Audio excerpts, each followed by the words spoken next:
Baik, Assalamualaikum warahmatullahi wabarakatuh.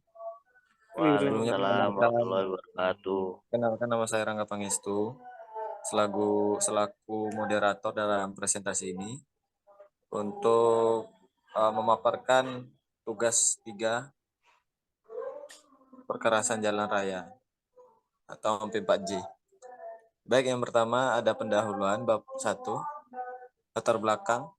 Jalan raya merupakan prasarana angkutan darat yang sangat penting dalam memperlancar kegiatan hubungan perekonomian, baik antara satu kota dengan kota lainnya, antara kota dengan desa, antara satu desa dengan desa lainnya.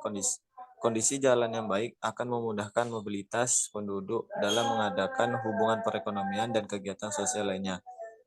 Secara umum, jalan dibangun sebagai prasarana untuk memudahkan mobilitas dan aksesibilitas kegiatan sosial ekonomi dalam masyarakat. Keberadaan jalan raya sangatlah diperlukan untuk menunjang laju pertumbuhan ekonomi, perdagangan, serta sektor lainnya. Prasarana yang terbebani oleh volume lalu lintas yang tinggi berulang-ulang akan menyebabkan terjadinya penurunan kualitas jalan. Sebagaimana indikator dapat diketahui dari kondisi permukaan jalan, baik kondisi struktural maupun fungsionalnya yang mengalami kerusakan. Sedangkan jika terjadi kerusakan, kerusakan pada jalan akan berakibat bukan hanya terhalangnya kegiatan ekonomi maupun sosial, namun dapat terjadi juga kecelakaan. Kerusakan prasarana jalanan yang terbebani oleh volume lalu lintas yang tinggi dan berulang-ulang akan menyebabkan terjadi penurunan kualitas jalan.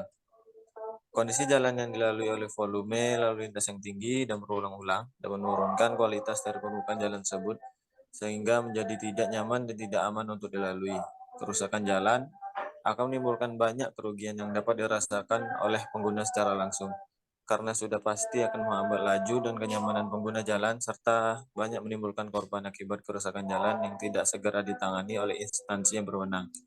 Dalam pemanfaatan prasarana jalan yang baik, sesuai pada perencanaan pembangunan jalan, perlu dilakukan usaha-usaha perawatan dan penyelesaian yang mesti direncanakan secara efektif pada ruas-ruas jalan yang ada, agar dapat berfungsi dengan normal dan optimal untuk mempermudah arus transportasi. Ada beberapa metode pendekatan yang dapat digunakan dalam melakukan penilaian kondisi kerusakan jalan, yaitu metode Bina Marga dan PCI atau Pavement Condition Index. Penelitian ini mempunyai tujuan yaitu untuk mengetahui jenis-jenis kerusakan, menilai kondisi perkerasan jalan menggunakan pedoman Indeks Kondisi Perkerasan atau IKP PD 01 2016 strip B dan memberikan alternatif penanganan sesuai kerusakan yang ada pada ruas jalan tersebut. Penelitian ini dilakukan dengan cara melakukan survei visual, pengukuran kerusakan permukaan perkerasan, dan survei LHR selama 1 hari pada ruas jalan tersebut.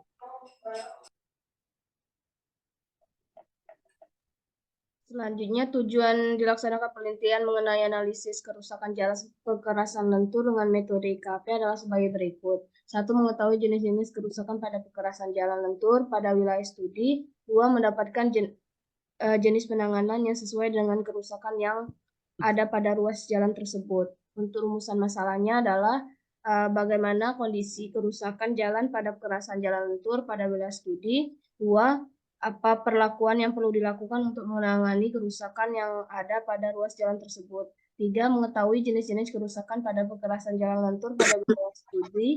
4. Mendapatkan jenis penanganan yang sesuai dengan kerusakan yang ada pada ruas jalan tersebut.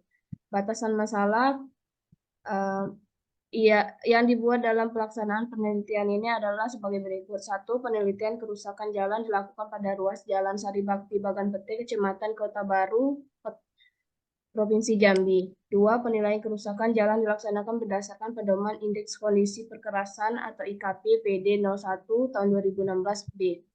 3. Panjang jalan yang diamati yaitu hanya sepanjang 1 km.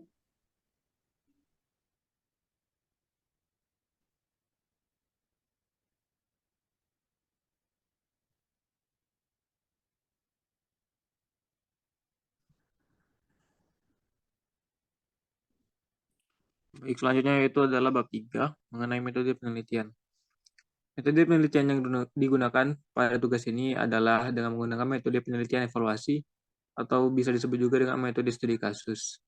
Dengan lokasi penelitian yaitu terletak pada Jalan Sari Bakti, Bagan Peteh, Kecamatan Kota Baru, Kota Jambi, Provinsi Jambi.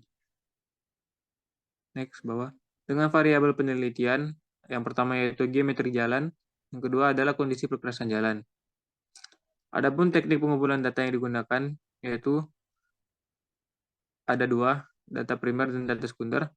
Untuk data primer yang digunakan ada data geometri jalan dan data kerusakan jalan, sedangkan data sekunder yang digunakan adalah peta jalan dan status jalan. Untuk peralatan dan bahan penelitian yang digunakan adalah pertama meteran dorong untuk mengukur panjang per segmen penelitian, kemudian ada meteran roll untuk mengukur panjang dan luasan, kemudian ada front survey untuk mencatat data hasil penelitian, yang terakhir ada kamera untuk mengambil foto dokumentasi serta dokumentasi selama penelitian.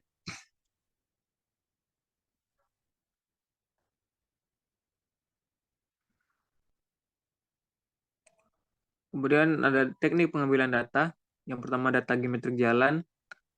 Survei geometrik jalan ini bertujuan untuk mendapatkan data mengenai tipe jalan, kelengkapan geometrik jalan, lebar lajur, dan lebar bahu. Pengukuran dilakukan oleh dua orang dengan tahapan sebagai berikut. Yang pertama, pengamat memegang ujung roll, meter, kemudian menariknya sampai ujung atau pinggir jalan yang akan diukur. Selanjutnya, pengamat kedua memegang pangkal roll, meteran, kemudian membaca hasil pengukuran. Yang ketiga, pengamat kedua membawa alat tulis yang bertugas untuk mencatat hasil pengukuran data geometrik. Selanjutnya, untuk data kerusakan perkerasan jalan, diambil langsung di lapangan dengan cara pengamatan menggunakan alat-alat yang telah disiapkan tadi. Yang pertama, pengamat melakukan pengamatan kerusakan pada jalan wilayah studi secara manual dengan menelusuri jalan tersebut. Selanjutnya, pengamat melakukan pengukuran terhadap dimensi kerusakan dan kemudian dilakukan pencatatan kerusakan perkerasan jalan di setiap 50 meter. Untuk pengolahan data, digunakan metode IKP atau Indeks Kondisi Perkerasan PD01 2016B. Oke, lanjut.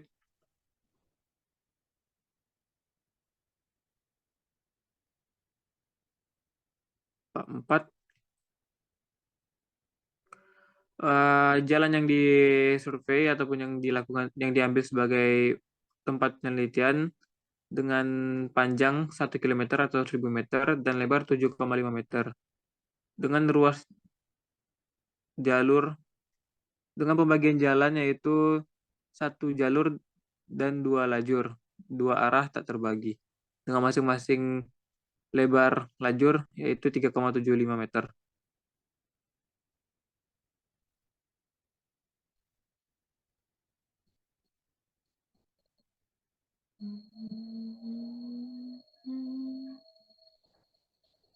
Lanjut ke bawah.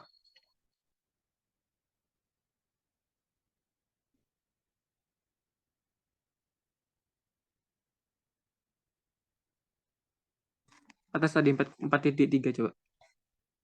Ini 4.2 dulu. Yang langkah pertama yang dilakukan yaitu penentuan panjang total unit sampel, di mana diperlukan data-data seperti E, DN dengan E nilainya lebih kurang 5 angka IKP, D diasumsikan sebagai 10, dan N adalah jumlah total unit sampel dalam seksi atau 40 unit sampel.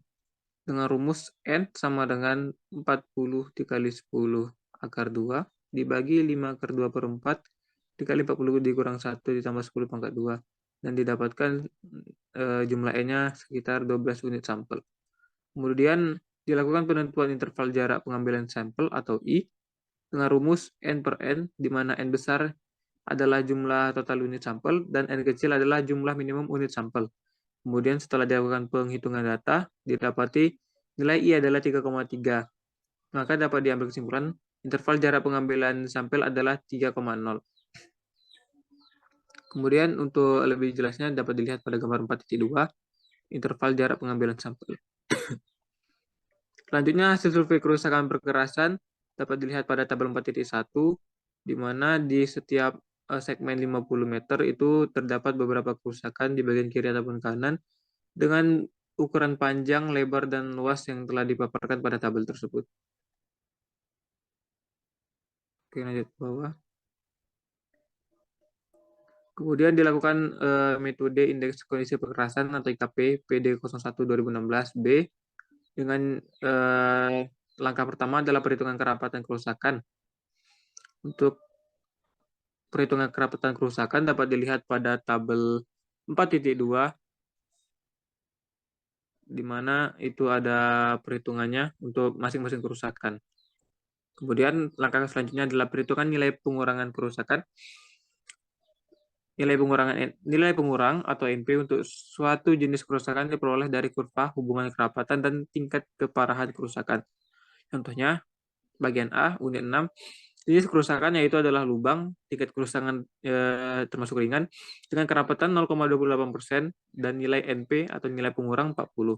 Kemudian didapati grafik sebagai berikut untuk perhitungan NP, lalu dijabarkan perhitungan nilai NP seperti di tabel.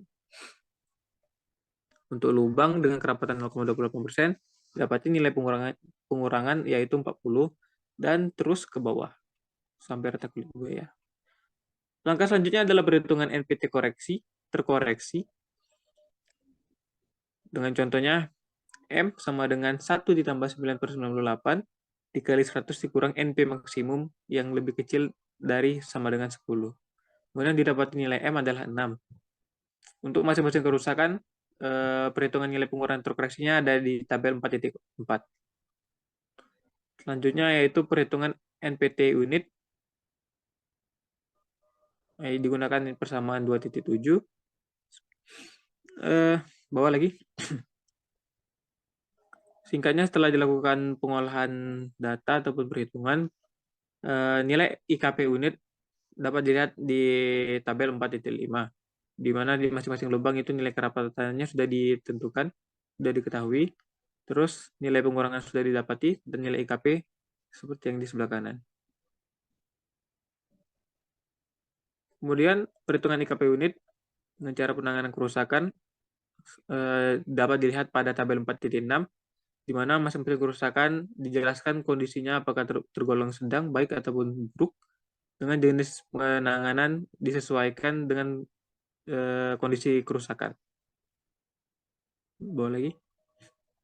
Oke, selesai. Terakhir, bab 5 penutup. Kesimpulan yang didapatkan pada pengamatan kerusakan jalan dengan metode IKP PD01 2016B adalah sebagai berikut. 1. Pada Jalan Sari Bakti terdapat beberapa bentuk kerusakan seperti lubang, retak buaya, tambalan, pelepasan butiran, dan depresi di setiap unitnya. Kerusakan pada jalan akan menimbulkan banyak kerugian yang akan menghambat laju dan kenyamanan pengguna jalan dan banyak menimbulkan korban akibat kerusakan tersebut. 2. Berdasarkan hasil evaluasi dengan metode IKP PD01 2016B, dapat dilihat sebagian besar jalan masih dalam kondisi baik dan hanya memerlukan pemeliharaan rutin. Namun, pada beberapa unit, terutama pada unit 12, diperlukan rekonstruksi. Saran yang dapat diberikan setelah pelaksanaan pengamatan kerusakan jalan dengan metode IKP PD01 2016B adalah sebagai berikut. 1. Pengukuran kerusakan yang dilaksanakan baiknya lebih teliti. 2. Pengamatan kerusakan dilakukan pada saat lalu lintas sedang minim kendaraan agar tidak mengganggu pengguna jalan. Dan terakhir, pengamat sebaiknya melakukan studi literatur sebelum melakukan penelitian. Sekian presentasi dari kelompok kami. Assalamualaikum warahmatullahi wabarakatuh.